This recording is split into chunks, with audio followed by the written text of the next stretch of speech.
Suspense.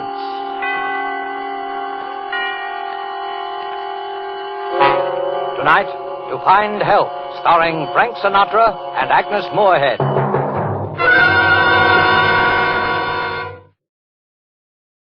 My roomer, Mr. Armstrong, tried to warn me that morning he left on his business trip. I remember we were just finishing breakfast and he was rather in a hurry. I don't care what you say, Mrs. Gillis. I just plain don't like it.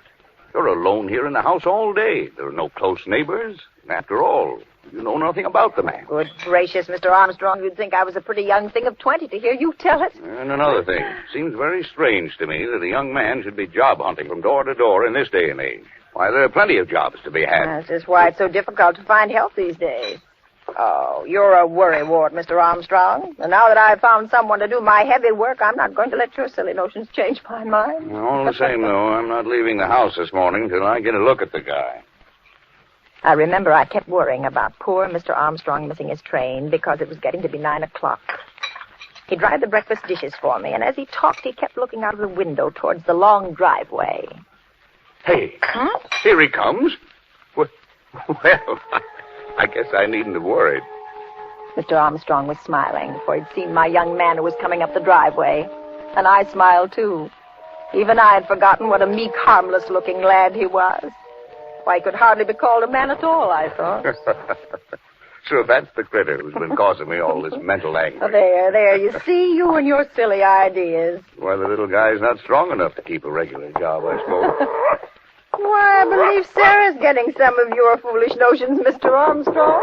There now, Sarah. I'm sorry that we made you nervous about him. Why, if you could see the guy. He'll hear you. Oh, good morning. Good morning. I've been expecting you. This is my roomer, Mr. Armstrong. I don't believe you told me your name. I'm Howard Wilton, ma'am. Hello, Howard. I'm glad you come. I know you'll be a great help to Mrs. Gillis. And you'll be company, too. Well, I'm off. Take care of yourself. I don't think you'll have much trouble.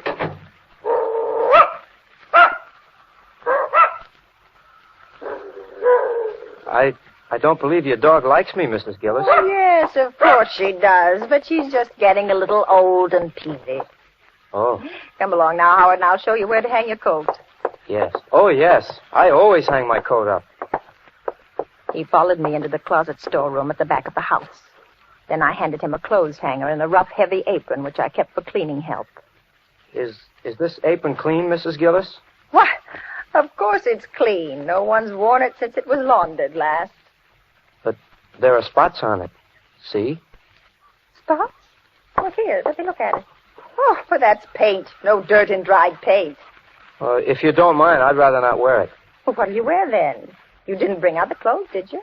I'm a neat worker, Mrs. Gillis. You needn't worry about my clothes. No. I turned, and the light hitting his face from the small window made him look so different.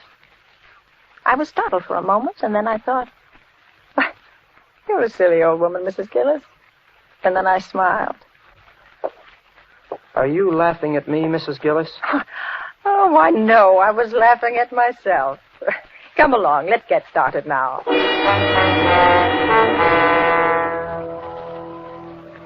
He'd only been at the den floor a short time when I heard him walk back to the closet storeroom. Can I help you, son? I'm going after my coat, Mrs. Gillis. I don't like it being out there in the storeroom. It's a breeding place for moths, you know. Oh, now, son, it takes longer than that for moths to do any damage. Perhaps you won't think it's quite so amusing when I tell you that it's my best and only coat. Oh, I didn't mean to hurt your feelings, Howard. Where would you like to put it? In the kitchen, perhaps? No, the cooking fumes wouldn't be good for it. I'll take it right in the den with me. That is, if you don't mind. Oh, go right ahead, Howard. If you don't mind.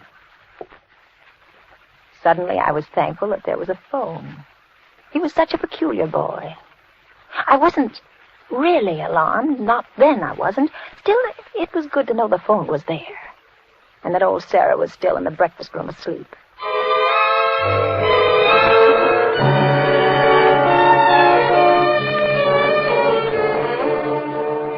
I went on about my own work that morning, but several times I went into the den to have a look at him. He wasn't doing much, I could see that. He seemed to keep polishing one small square in the corner of the room. Is there anything you need, Howard? Howard? Howard? I won't be spied upon, Mrs. Gillis. I won't put up with that. Well, see here, lad, I think we must have gotten off on the wrong foot. I'm not spying on you. Then why do you keep popping in like this? Why, Would you like me to go faster? Would you like me to spill out my life's blood for you here on the floor? Is that what you're after? Howard, are you well? Are you well enough to work? Of course I'm well. If only you'd quit bothering and pestering and questioning me. Is that too much to ask? Well, look, Howard, I'm interested in young men. I have 2 boys of my own. They're in the service. You see that Bill on the desk there? He's a Marine. And on the table there, that's Dennis. He's in the infantry. He's overseas. So that's why you hate me. I see it all now. Hate you? Well, whatever gave you that? Yes, you hate me. I could tell it the moment I walked into this house this morning. But Howard... You hate me because I'm young and I'm not in the service like your boys. Why, it never occurred to me. You must know I was grateful when you came looking for work. Grateful? You resented me. The only reason you have me here is to work my life's blood away, to punish me for not being in the service just because your sons are in the service and I'm out. Son, you're ill. Let's put the work away now, and I'll make you a cup of tea. Oh, so you don't want me to do the job, is that it? You're like the Army. There was a job to be done and they wouldn't let me in. Now you'd like to stop me in the middle of this. I only want you to do whatever will make you feel better. Well, leave me alone then. Very well. Mrs. Gillis. Yes? I'll tell you why I'm not in the Army, if you insist. I don't insist at all, Howard. If you must know, I'll tell you. They said there was something wrong with my mind. Yes, I just thought maybe you'd like to know, Mrs. Gillis. They said there was something wrong with my mind.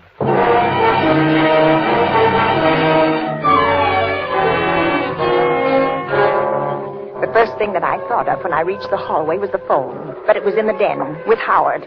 I ran quickly to the back door, but it was locked and the key wasn't in its usual place. The front door, it was locked too. And I heard a crash. It came from the den. I rushed in to find Howard peacefully polishing away at the same spot. He hadn't moved an inch. He didn't look up at me. Then I saw the phone which had fallen to the floor beside him. But it hadn't just fallen. The wires had been torn out of the wall. The phone, Mrs. Gillis, it fell. But the wires... I suppose you think I ruined your phone. The wires? That happened when it fell to the floor. It couldn't have. That happened when it fell to the floor. But it couldn't have. I don't suppose you'll be able to use it anymore, Mrs. Gillis. Not for a while, anyway. No, I don't suppose I will. Sarah! Here, Sarah! Here, Sarah! Mrs. Gillis, Yes? you looking for your dog? Yes, I haven't seen her all morning. She was in the breakfast room. Well, she's not there any longer. Yes, I know. Where is she, Howard? Where is she? Yes, where is she? She's gone. Gone? If you've harmed her... She didn't like me, you know. See here, I've put up with enough, you know. You tell me where my dog is. What, Mrs. Gillis? You'll do what, Mrs. Gillis? Sarah, What will you do? Sarah! She's gone, Mrs. Gillis. I told you that. You've harmed my dog. Have I? You killed her. Oh, poor old Sarah who never hurt a thing. She would have hurt me. You're bad, Howard. You're wicked. You're wicked. You're a coward. I'm not You're a coward, coward. Mrs. Gillis. Yes, you are. Cowards are afraid to kill. Only a coward would kill a poor old dog. Well, if I were a coward, I'd be afraid of you, and I'm not afraid of you. Now, you let me out of here. Let me out. I have strong hands, Mrs. Gillis. My fingers are like steel. I've never harmed you. No, and Sarah didn't either, but she would have if I hadn't harmed her Let first. me out of here. You're getting Let very me out. noisy, Mrs. Gillis. Perhaps if I locked you in this closet, you'd calm down a bit. Howard! Howard!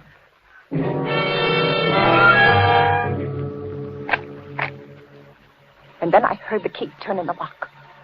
For a moment, I had the feeling of unreality. What is really happening? But I found out soon enough that it wasn't a dream. For the dim light from the little square window picked out a limp, lifeless object in the corner among the dusty mops. I knew without looking further what it was. Poor Sarah. Sarah, who never harmed a soul.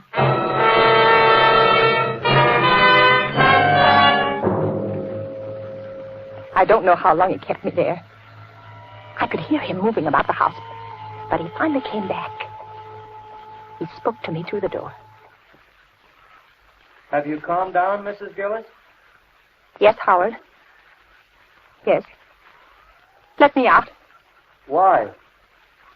Well, because it's warm in here. Because I want to get out. You were looking for your dog, weren't you? Well, never mind about that, Howard. Just let me out. You know, Mrs. Gillis, if I kept you in there, you wouldn't be able to spy on me ever again. I won't spy on you, Howard. Please let me out. Do you know what I've been doing, Mrs. Gillis? No. I've been doing your den floors, just like you asked me to. And that's fine, Howard. It was fine being able to work peacefully, knowing that you were someplace where you couldn't bother me. I won't bother you, Howard. It was very peaceful. Nobody to bother me. Let me out, Howard. Will you promise to do as I tell you? Yes, I promise. Anything? Anything. Very well, then.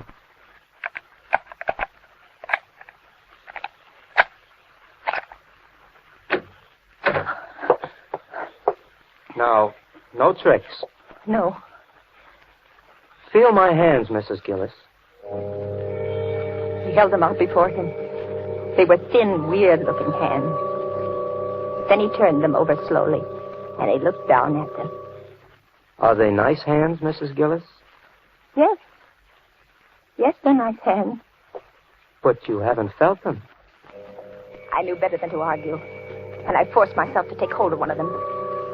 It was icy cold, and the floor wax had made it sticky. Have your sons as nice hands as these? Oh, no.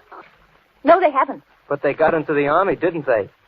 I'm just as good as they are, you know. Oh, of course you are, Howard. Wouldn't you like some food, lad? You haven't eaten all day, you know. Some food would be good. Let me fix you some. Mrs. Gillis, you know, a woman I worked for once said my hands were weak. She did? Yeah, but she soon found out, however. Well, here. Here now, lad, I have some nice cold roast in the icebox. I taught her a lesson. And it'll only take me a minute to fix some salad. Are your son's hands strong, Mrs. Gillis? Not as strong as yours, Howard. Well, I'll set the table right away. Mrs. Gillis, feel my hands again. They're like steel, you know.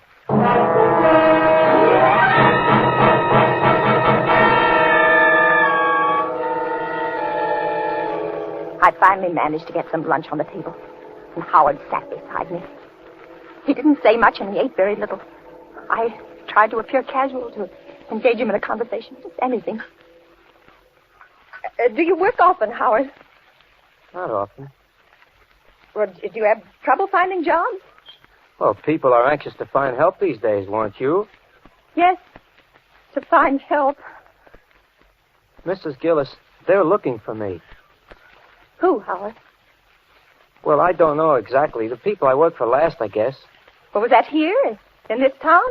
Oh, no. It was in another town. Everyone was looking for me, so I went away. It was horrible to be spied upon, Mrs. Gillis. Do you know what it is to be spied upon? No. No, I don't. Would you like to know? No, I wouldn't, Howard. I think I'll spy on you for the rest of the day so that you'll know how it feels. No, Howard. Whatever it is you want, just take it and go away. There's nothing I want, Mrs. Gillis. I only want to stay here with you. I can't stand it, Howard. I can't. I am an old woman. Now, please go away and leave me alone. I'm not going away, Mrs. Gillis. There's still a job to be done. I'll go away after I've done everything that's to be done. Howard, I have some money here in my pocket. I got it upstairs for you. It's a great deal, and I'll give it to you. I don't want your money, Mrs. Well, Gillis. then go away. Oh, that would be foolish. Then you'd tell on Oh, me. no, I wouldn't. I wouldn't really, Howard. Go away, and I'll never tell us so that you've been here. I won't tell us so. I don't believe you, Mrs. Gillis, and I don't trust you. There's only one way of being certain that you won't tell, and that... My heart jumped. For when I looked out the window, I saw that it was the milkman. Howard moved quickly to the window with me. Tell him to go away. I can't. I've ordered some extra things. And go into the storeroom until he goes. I can't, Howard. He knows I'm here, and he'll expect me to pay him. You promised to do as I told you. Now, will you tell him to go away? Howard, Howard, if I tell him to go, he'll think something's wrong, and then you'll get caught for sure. You'll get... All right, Mrs. Gillis. Take whatever you've ordered, but if you pull any tricks, you'll be sorry. He opened the cabinet drawer, and I saw him take a knife out. Without another word, he stepped back between the stove and the wall, but he was still within easy reach of me. Oh, my hands were shaking. The milkman knocked as usual at the window over the sink. Just a moment. Well, good afternoon, Miss Gillis. Good afternoon. Lovely day, isn't it? Yes, it is. Miss Gillis, I think I have good news for you. Oh, you have? Yeah. Beginning the 1st, I think we're getting some badly needed help. In the future, your deliveries will be made in the early morning. Well, that's nice. I don't believe you ever did like these late deliveries, did you? Well, I had never really minded. Well, if all our customers were like you, Miss Gillis, it wouldn't be such a bad world. Here you are. 1 quart of milk, a pint of half and half. Bye, Miss Gillis. But the extra things, you forgot them. The extra thing? Yes, the extra things. Now, don't tell me you've forgotten them. The eggs and the butter. I'll get them right away. Mrs. Gillis, I'm going to give you one more chance. When he comes back, you're going to get rid of him. Do you hear? And if you give me away, I'm going to kill you. I'll kill you before he can get inside this house, and I don't care what happens to him. I won't give you away, Howard. I won't give you away. I'll only pay him. I have to do that. Shut up and remember. Well, here you are, Miss Gillis. Thank you. Anything else? No, that's all. Miss Gillis, I'm sorry, I can't stop to talk to them. Howard stood for a moment behind the stove. His eyes were blazing. Then he spoke without moving. You're very clever, aren't you, Mrs. Gillis? What do you mean? You thought you were going to put something over on me, didn't you? I sent him away, didn't I? The extra things you ordered. There weren't Yes, any. there were. You saw him. You heard him. He didn't know what you were talking about.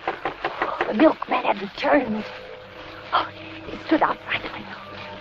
Howard looked at me, and I saw his knuckles go quiet as he clutched his knife. This is your last chance. Get rid of him. Yes, I will. Howard, I will. Sorry to bother you again, Miss Gillis, but you forgot the points on the butter. Oh, yes. Yes, the ration point. Here you are. Sorry I had to bother you, Miss Gillis, but you see, I have to Yes, account I'm for... busy. Can't you see I'm busy? Tell me when he's gone, Mrs. Gillis. I stood by the window and watched. He got into his truck, and then he drove off.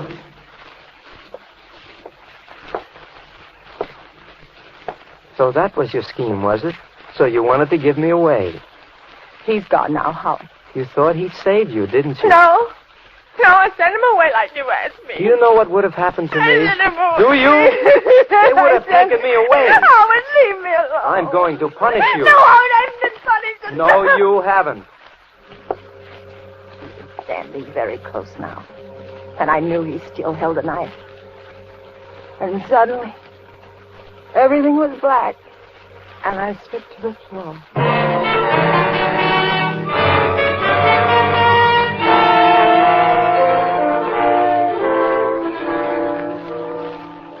When I came to, I was in the den, on the den floor. My head throbbed. Then I remembered everything. I lay there for a moment and listened. Then I heard a sound. A soft, swishing sound. Suddenly, the hall clock began to strike. Why, it was 5. I'd been unconscious for longer than I'd thought. I sat up. The room had already turned dark in the late afternoon light. But I could see him now. He stood in the middle of the room. He was pushing my heavy floor polisher back and forth. Back.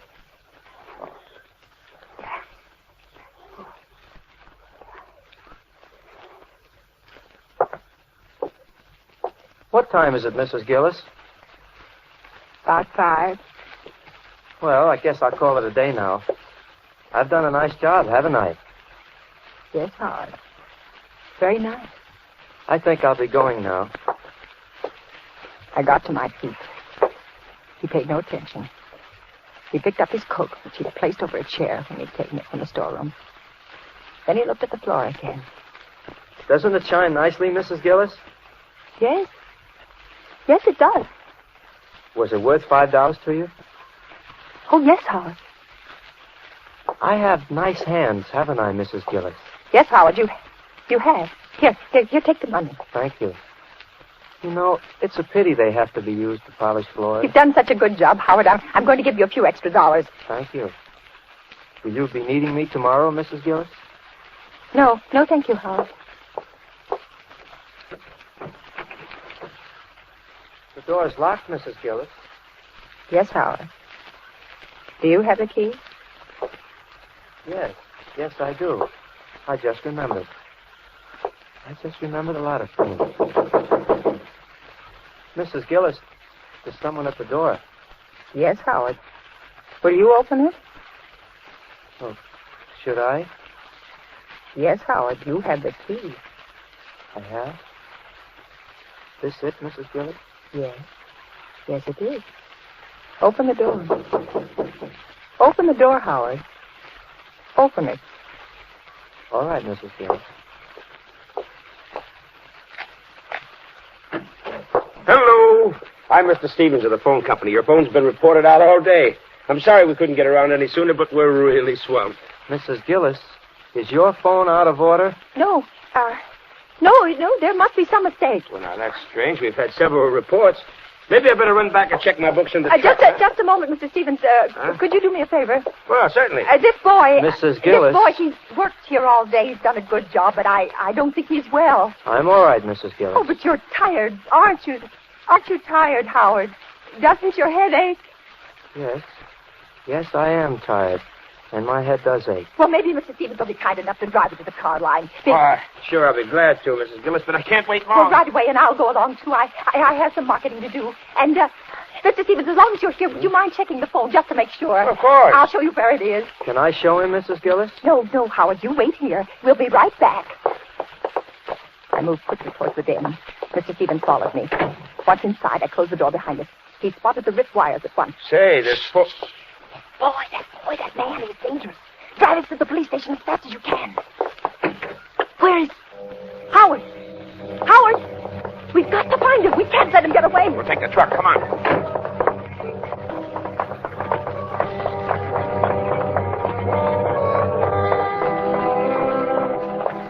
But when we reached the car, I suddenly saw him. He was sitting in the front seat with his coat folded neatly over his lap. Were you looking for me, Mrs. Gillis? Yes, Howard. Yes, I was. Are you ready to go? Yes, I'm ready.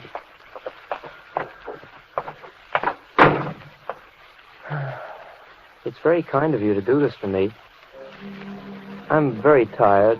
I can't seem to remember things. Well, don't try to, Howard.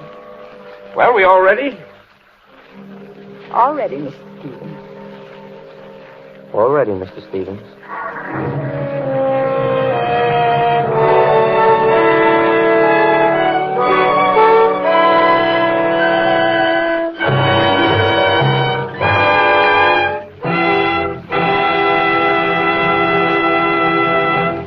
And so closes To Find Help, starring Frank Sinatra and Agnes Moorehead. Tonight's study in Suspense. Suspense is produced, edited, and directed by William Spear.